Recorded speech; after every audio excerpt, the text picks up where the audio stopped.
Hey everybody, welcome back to my channel. Today's video is a haul of the perfumes I picked up throughout the month of August.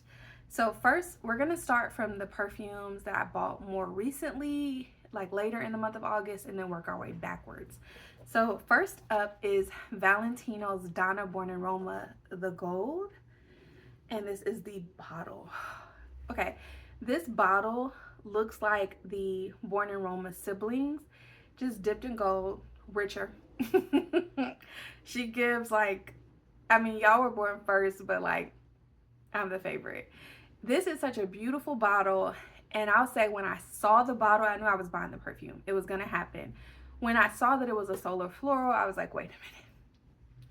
Wait a minute. Solar florals are not my love language, but this is one I actually feel like was done very beautifully. It gives solar floral, but it doesn't necessarily have to, like, something about solar florals almost pull bitter, not on me, but to me. Like the way I pick it up is like a little bit jarring, or jarring, a little bit jarring. This one is one that actually, I like wearing it. I am a little confused by perfume companies that come out with summer perfumes closer to the fall and also in the winter. It just seems like we could have had this around like April to enjoy, right? And so then we would be rushing to buy, you know, this before it was gone for good. So on skin, I feel like it is beautiful. I feel like I feel like on me, I would probably enjoy it more in warmer seasons, but something about the dry down, I feel like, oh no, this could absolutely be an everyday scent. Yeah, I think it's pretty. It does not smell like it belongs in the Donna Born in Roma family. It just doesn't feel familiar in that way. It feels like something different.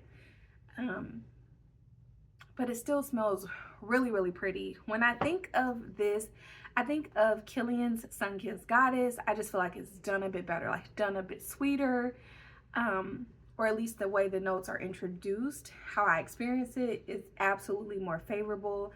It also puts me in the mind of Mugler's Alien, I think is the perfume. I have it. But like just solar florals in general, like give Suntan, give Coconut, give Beach Babe. But I think she's done very well, at least to me.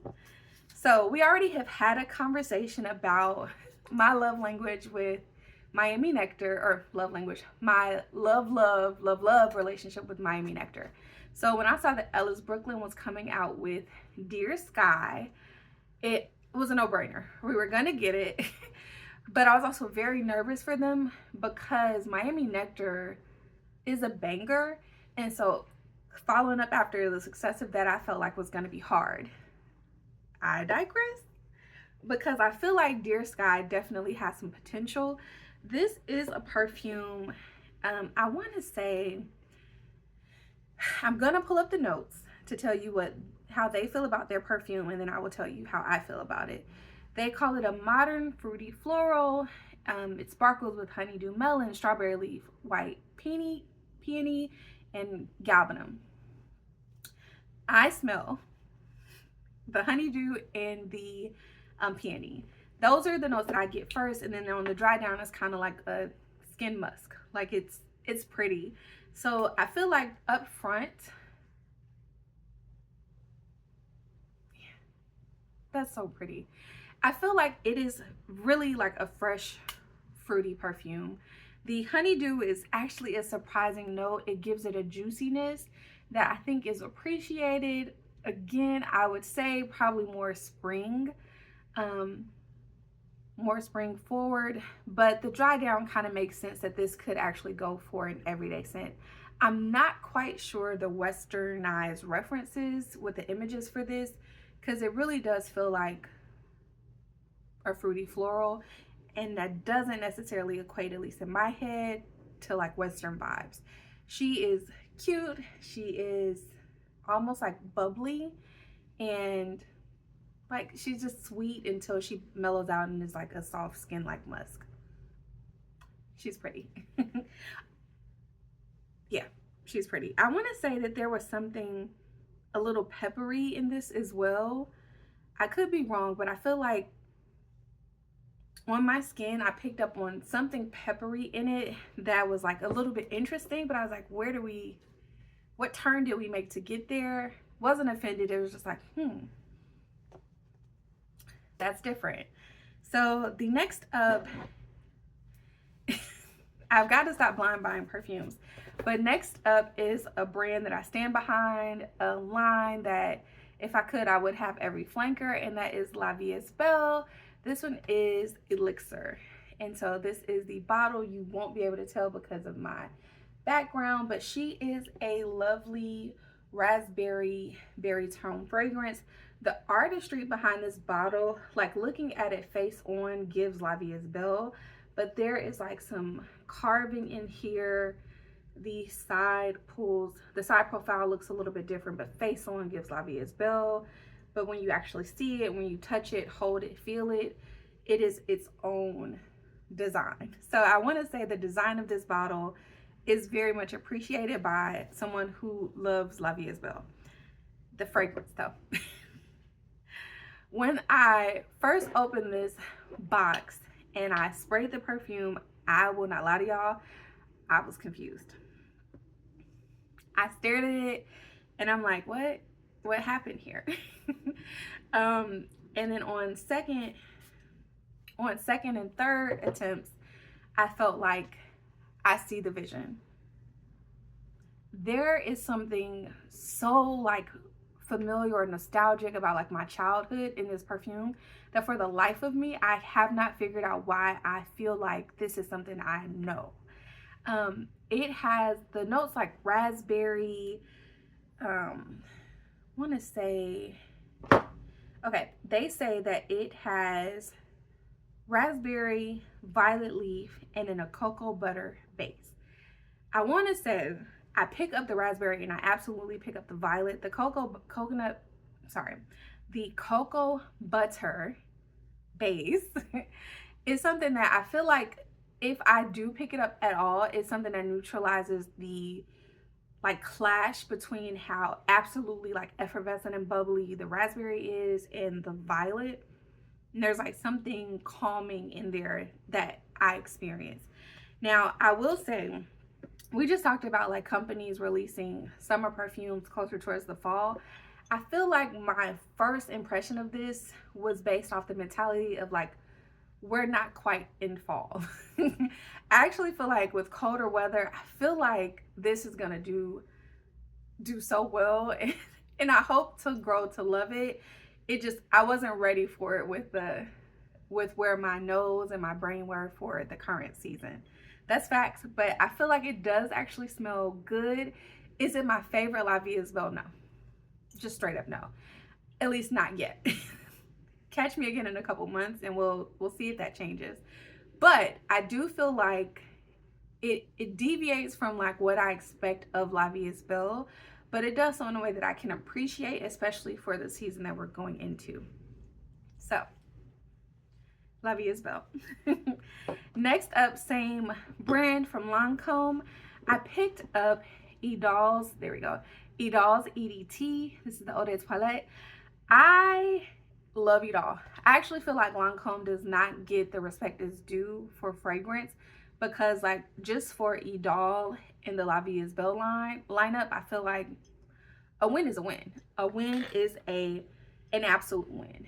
So the Idole EDT, they describe her as a burst of energy, citrus, green tea, somewhere along those lines. I will say, of the Idole lineup, this is not my favorite. The green tea note is a reality check for me. I actually don't mind green tea notes in perfumes. In Idole though, it caught me off guard.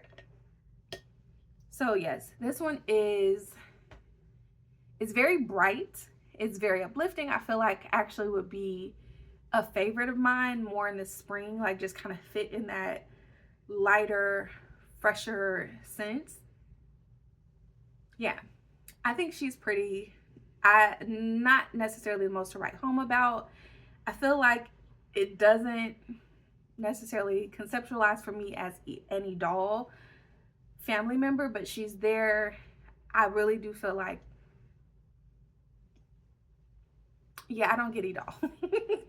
But if you were to throw Idole out the window and just smell this perfume, I feel like it is light, it is crisp, it is refreshing, energizing. Absolutely. I feel like something about citrus notes is like almost like a wake-up call. So I think it's pretty. That green tea though, it's something about it. I'm not fully there yet, but we did buy her, so we just chatted.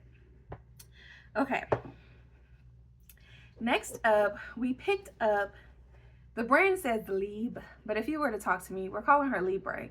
So this is YSL's Libre. This is Flowers and Flames, right? Flowers and Flames. And the bottle, like the color of the juice, if you can see it, oh, she's so pretty. I am a lover of of the Libre family for the most part. Some of them I feel like, yes, absolutely. Others of them I'm like, I'm not there yet for them. This is not one of those. I feel like it feels very familiar in that it smells like a member of Libre, but the lavender note is kind of pulled back some, and the floral note I really feel like pushes the fragrance forward, because I feel like lavender can be very hit or miss or kind of a turn off for some people. I love it in Libre. I don't love lavender notes in all perfumes, but this one, I feel like it is not so lavender forward that it's offensive. I feel like the floral notes in here really actually make it a very beautiful fragrance, like so good. Yeah, she's just very pretty. And I actually feel like she is a great step in the direction of transitioning from summer into fall. It kind of has a little bit of weight to it in that it's not like how I just described the Idole, like light, airy. She has some like oomph to her, like she's gonna fight back. And so I feel like this will be one of the ones I gravitate towards in the fall, which is true of Libre in general for me. Okay, last and absolutely not, things are falling. Last and absolutely not least is Gucci's Flora Gorgeous Orchid. So when I hear that perfumes have Orchid, 98.5% out of 100, I feel like that means vanilla. So Gucci's Flora, this is the yellow bottle. This is her up close. She is beautiful, beautiful darling. This I feel like is a vanilla done right. She is vanilla, vanilla, vanilla, vanilla. I have got to get this under control. So and I'm not taking that out at all. So Gucci describes this perfume as an innovative approach that infuses its gourmand scent with a fresh perspective on vanilla. It weaves together the familiar sweetness of vanilla with notes imported through the ozonic accord. I'm not even certain what they mean by ozonic accord, but something about it pulls citrus. It definitely has something uplifting in it that to me feels like citrus. So for this perfume,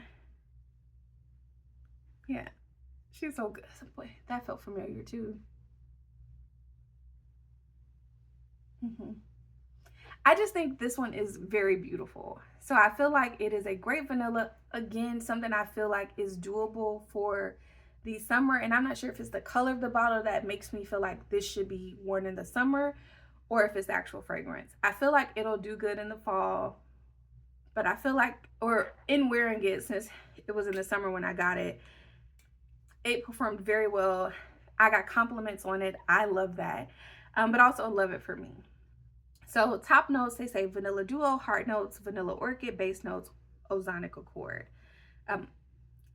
I would say this is like 4.5 out of 5. I think she's beautiful. One of my personal favorites in the Gucci Flora lineup. So did we talk about everything? Are things done falling? Yes. Okay. So that's it for this haul. I am going to do like some more specific videos for these perfumes, especially as I get to wearing them, or I might just film it right after this. I don't know. Anyway, let me know your thoughts. Let me know if you picked up any of these perfumes throughout the month of August. Let me know if the overwhelming amount of perfumes that are coming out and of those, which ones you're interested in getting. Thank y'all so much for tuning into this video. Catch you in the next one. Bye.